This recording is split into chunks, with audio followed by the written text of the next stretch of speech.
Hey everyone, welcome back to my channel. Hopefully everyone is having a good new year. So today I thought I would share with you a look at my kitchen, which is very like late 60s, 70s vibes. I didn't really plan it to be that way. I kept finding things from that era and I just kind of went with it because I do like it. So it's a pretty tiny kitchen because it is just a rental, but it's not too bad. So at the time of filming this, which was actually a few months ago, these curtains were the latest thing that I had found. I definitely think they have to be from the 60s or 70s. I just found them at my local Value Village and they were super cheap. And I actually found 4 panels, so I have, two more that I can use someday in a house. And above the window, I just have supposed to be like a vintage inspired clock.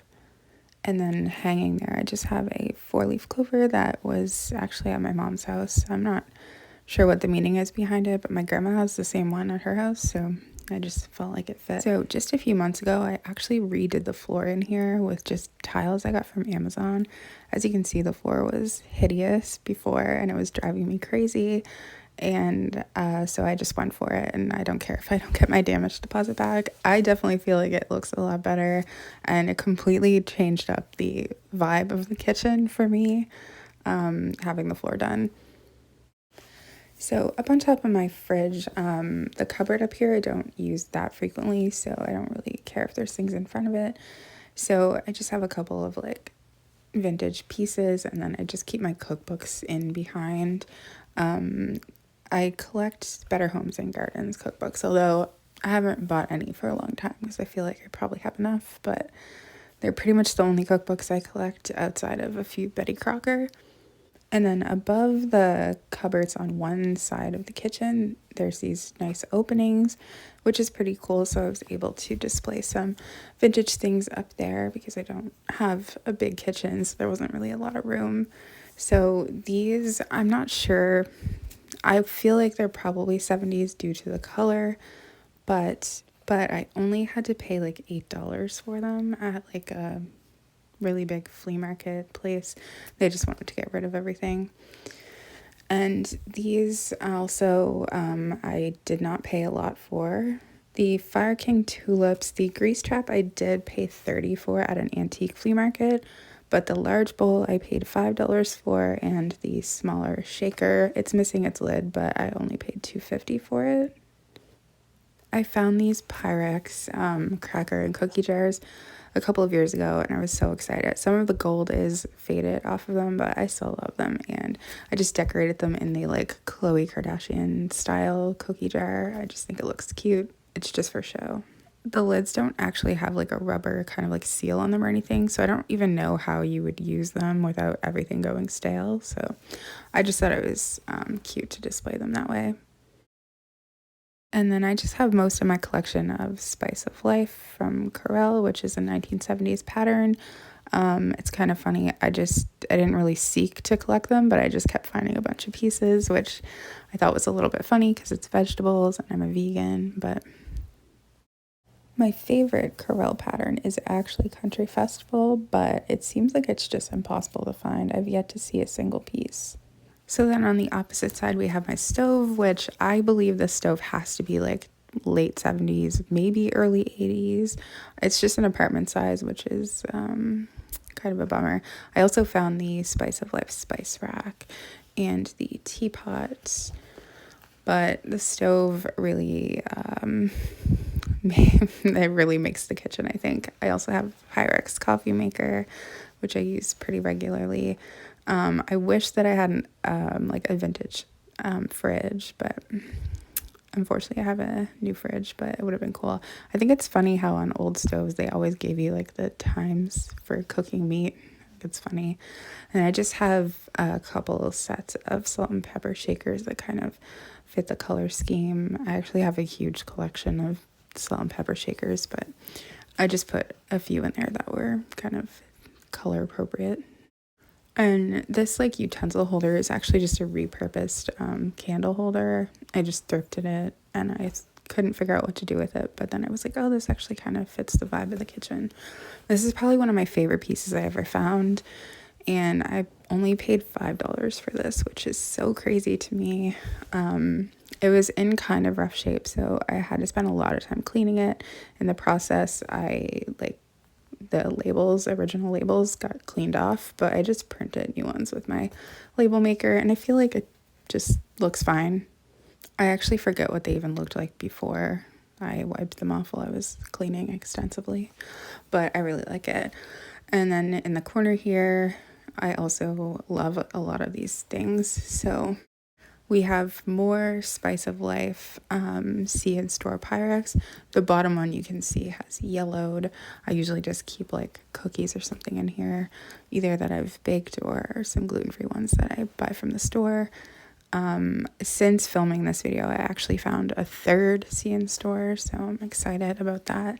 And I'm super excited about this find. It's one of my favorite things in the kitchen, this recipe holder. I only paid like $3 for this, I think, at the thrift store I used to work at. So it was pretty cool at that thrift store. Like, we didn't have to wait to buy things. Like, after they were on the floor, we could just buy whatever we wanted. So I was able to buy a lot of things, which is a good and bad thing.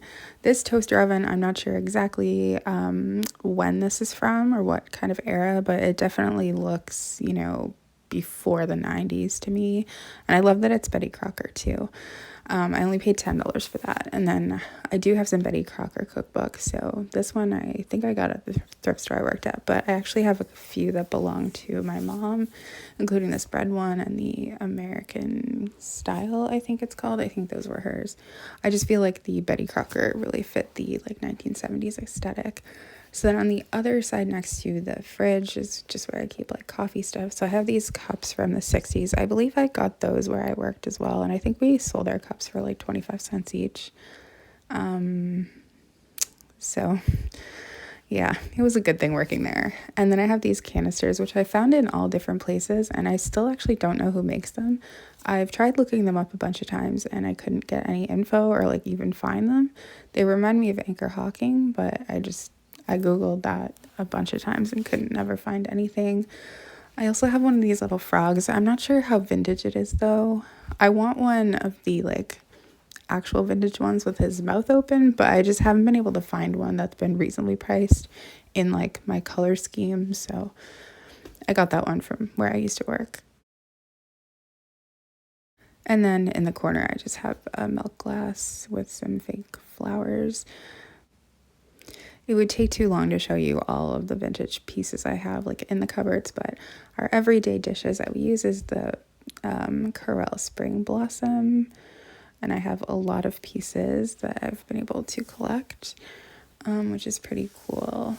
And then another one of my favorites that we use often is these Fire King ramekins. I think I have 10 in total.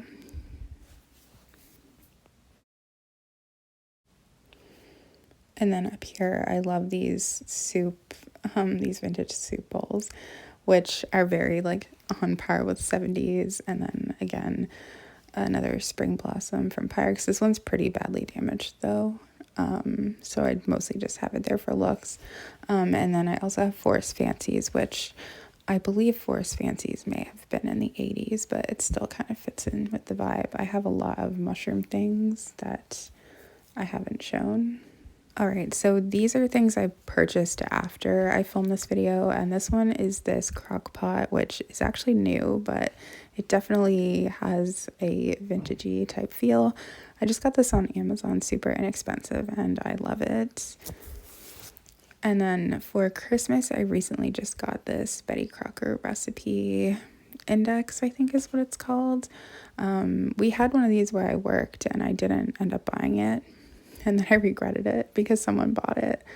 But I'm super happy I found one in the green colors because it obviously matches really well. So I'm super excited about that. So I just have that on top of the fridge now, along with the Betty Crocker cookbooks, since I got the crock pot. All right, guys, so that is it for little kitchen tour. Like I said, it's not that big, but I really like it. And I actually just ordered 2 like amazing vintage pieces from eBay for the kitchen, and I am so excited. So hopefully I will be able to share those soon. I don't know, the mail has been pretty slow lately, so it might be a while, but I'm really, really excited. So